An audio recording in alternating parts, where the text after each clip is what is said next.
When Honda brought the hottest Civic to America, the Type R, 2 years ago, just like its Integra predecessor from 20 years back, it rewrote how enthusiasts expected a hot hatch front-wheel drive vehicle to perform. Now, of course, 2 years later, I'm standing by the 2019 Civic Type R with very minimal changes, aside from this new Sonic Gray Pearl exterior color to the new volume knob in the interior on that infotainment system. Now, the Type R has been one of the hottest performance vehicles that you could buy, and dealers are honestly still charging sticker and up for this thing if you guys are looking to purchase one of these vehicles. So the big question I want answered, after 2 years on the market, does the 2019 Civic Type R still represent the king of the hot hatch segment? That's what we're here to find out.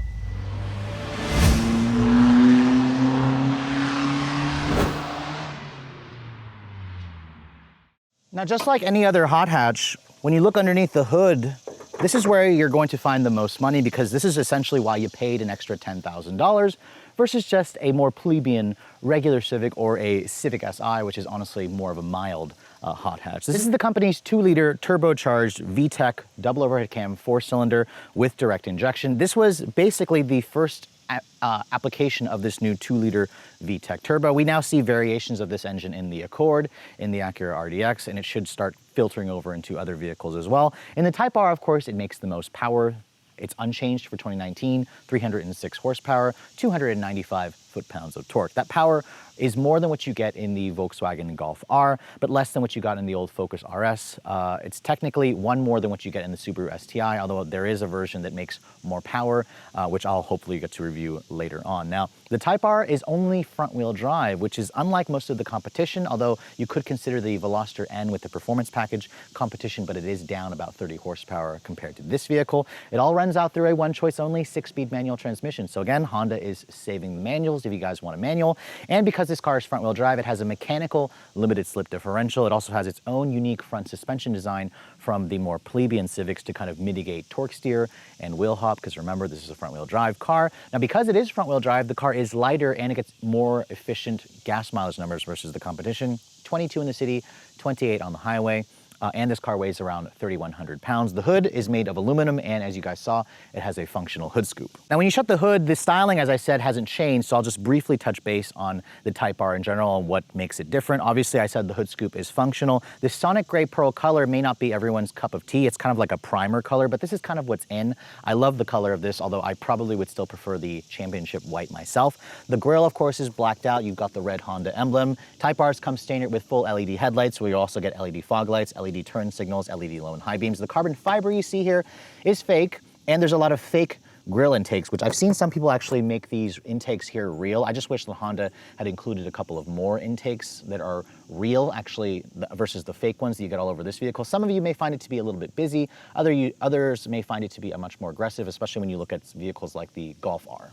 From the side, nothing else has changed once again, aside from this beautiful Sonic Gray color, which if you look at it in the light, it actually will start to show flecks of blue and maybe even some metallic purple color tones. It's a really interesting color. I highly recommend it if you guys want something that's a little bit different. This is also how you'll know it's a 2019 model. The wheels have not changed. They're a 20-inch design with this black finish. The Type R has its own Brembo-specific 4-piston brakes with the drilled rotors. I think the wheels need spacers. They need to be pushed out into the corners, because remember, this car is 3 inches wider versus the regular Civic, and about 1 inch longer because of all the body kits and whatnot. You have more of that carbon fiber along the side rocker panel. There's no sunroof available on a Type R, along with no Honda sensing. Honda doesn't offer the lane watch or any of their driver assistance features on the Type R because they figured, hey, race car, you don't really want it, right? And of course, a hot hatch wouldn't be complete without a giant table on the back, and the Type Rs, as you can see, will give a Subaru STI a run for its money in terms of outrageousness for the wing. You actually have 2 wings. There's a wing here and then a wing here on the upper part of the tailgate. You've got just a incandescent taillights back here. There's actually no LED turn signals or whatnot. I've seen some owners upgrade that to full LEDs. More of these terrible fake vents, and they're very noticeable at the back versus the front. So I imagine a lot of you can convert this into a real vent. I just wish Honda had done that from the factory. More fake carbon fiber. And then of course you've got that signature triple exhaust system, which I'll let you guys hear what that sounds like so you can remind yourself real quick.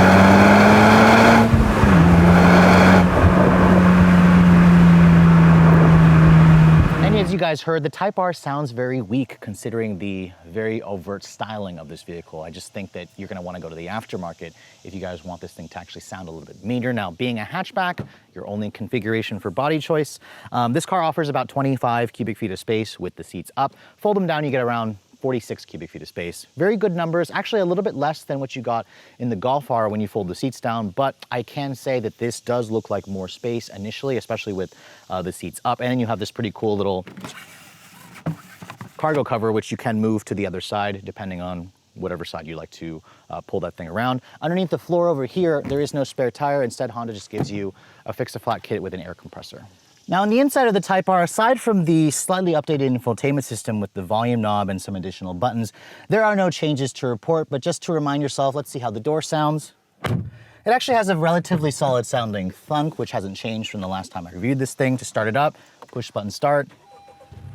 And again, you can hear it sounds somewhat special, but it also just sounds like a typical Honda 4-cylinder startup noise. Well, the steering wheel, as you can see, it's got the red accents, the red Honda badge. You've got these seats that are probably still one of the most comfortable seats that I've sat in the hot hatch segment. They are, as you can see, manual adjustment. I love the suede Alcantara materials, but just keep in mind, you only get this material in the front seats. In the back, you just kind of have a black cloth with some red accent stitching. And remember, this car is also only a 4-passenger vehicle. Honda got rid of the middle seat. You still get around 35.6 inches of legroom back there. It's a little bit less once you get in the sedan, but still undoubtedly very practical. The rest of this cabin, as you can see, it's got a backup camera. It has Android Auto and Apple CarPlay. No Honda sensing, as I said. You have a tilt telescoping steering wheel with an adjustment lever that's basically all the way down here. There's a lot of empty buttons in here, but the shifter is definitely one of the highlights in here. It's the very short throw shifter, 6-speed, of course. When you put the vehicle into reverse, you get a backup camera, which is, again, the infotainment system of this car is probably the weakest link. It's not the newer infotainment system that you get in the Accord,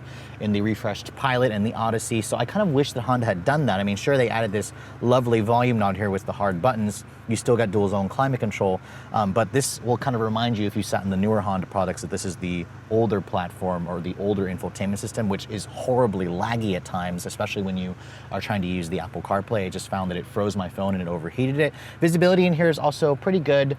You do have, of course, that hood scoop, and the vehicle also feels very wide. I just don't think that Honda needed to make the vehicle 3 inches wider versus the regular Civic. But enough about the interior. The Type R is all about driving. I asked if this thing was still the king of the hot hatch segment, so let's get this thing out on the road and see if that's still the case. So when I first drove the Civic Type R in Montreal 2 years ago, I was pretty much blown away with this thing.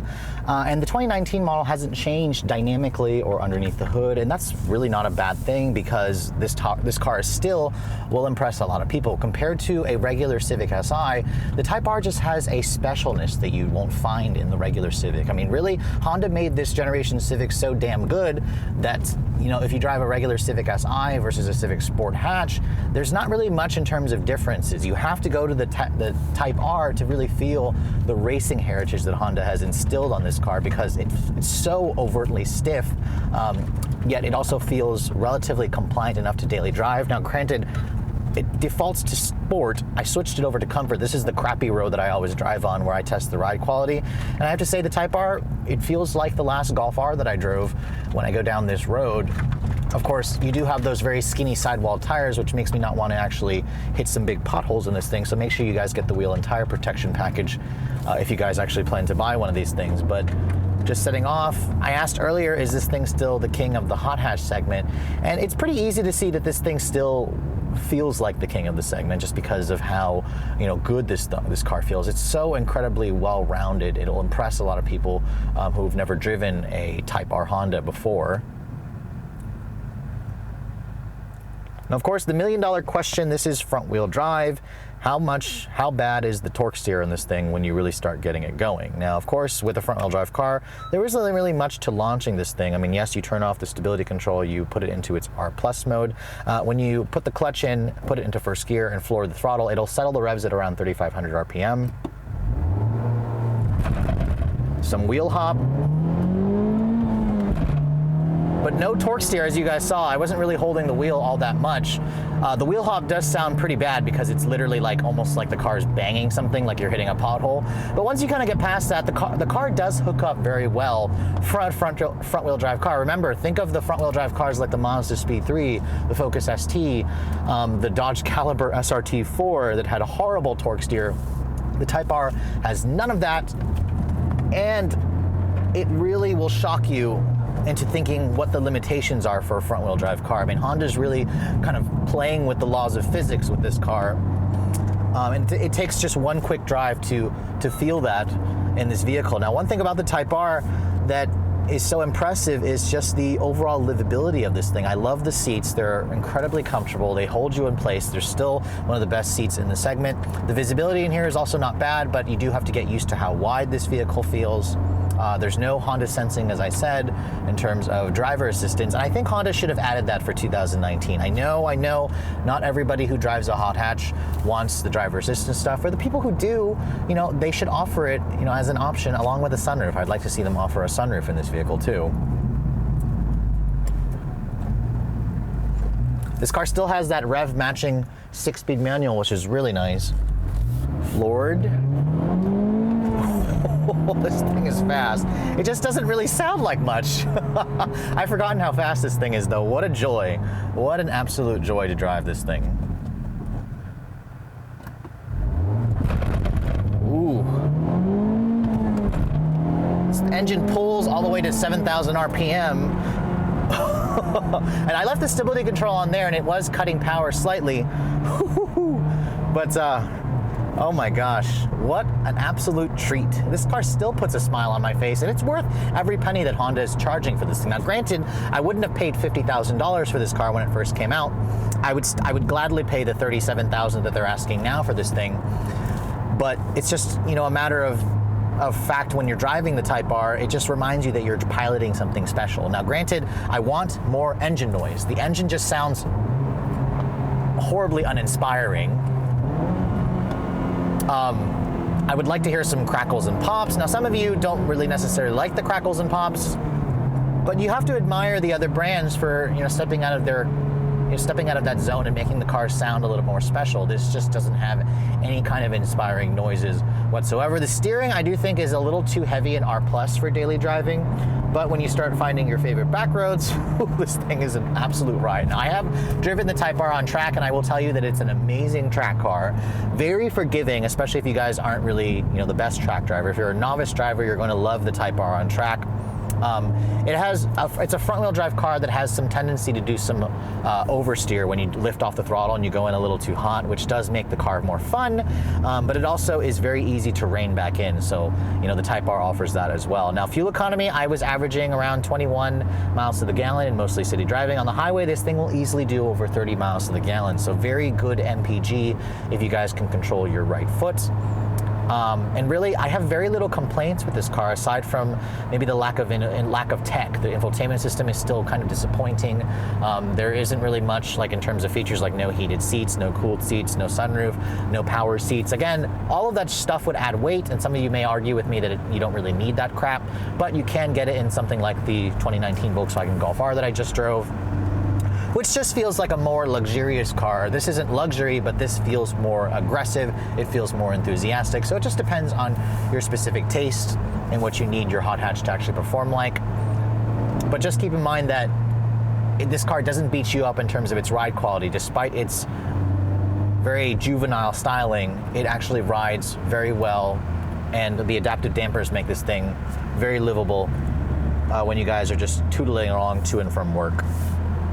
So from a driving perspective, it's pretty hard to find fault with the 2019 Honda Civic Type R. This is still one of the best driving, best handling hot hatches in the segment, regardless of it being front-wheel drive or all-wheel drive. Could Honda have added all-wheel drive? Sure, they could have, and I imagine they may be considering that for the next generation of this vehicle, because sales have honestly been way better than Honda expected. Remember, when Honda first introduced this car, they wouldn't tell us how many they would build of this thing. This particular one has a vehicle production number of like 21,476. So if that's the case, this one, they've almost built about 21,500 Type Rs here in America, or at least brought them over to America. And that's honestly a pretty big number R. But the best thing about the Type R is the fact that everyone who bought one of these things are experiencing very incredible residual values. I've been seeing a lot of my friends who have this car, like a 2017, and it's still pretty much worth over $30,000. Of course, that's depending on the mileage and the condition. But most of you who bought one of these things and were lucky enough to pay sticker for it, you're gonna have a vehicle that will hold on to its value just like the old